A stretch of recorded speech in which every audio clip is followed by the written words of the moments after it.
సార్వత్రిక ఎన్నికల రెండో విడత పోలింగ్లో భాగంగా అస్సాంలో భారీ రిగ్గింగ్ జరిగింది.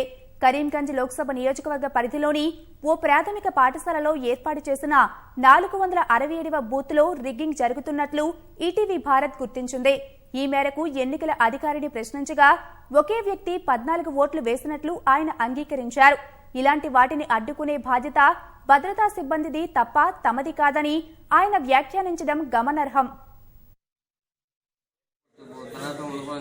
আপনি তো বস, আমি তো খালি মারা মানে তারা তো মানে 14টা 15টা একজনের কাছে আছে, আমি তো দিতেই লাগে বাধ্য না। আপনি তো বস, আপনার তো বুঝতে লাগবো কি হয়েছে এখানে।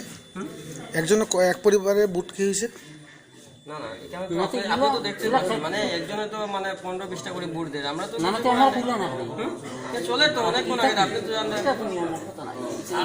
তো কিছু করার নেই। আমরা কর্তব্য হলো ভোট লওয়া, আমরা সিকিউরিটি পাইলে একজনে কটা পর্যন্ত মাঠে কেন আমি যেহেতু 14টা পর্যন্ত হয়েছে একজনে ভোট দেয়। সেন্টারের নামটা কি? সেন্টারের নামটা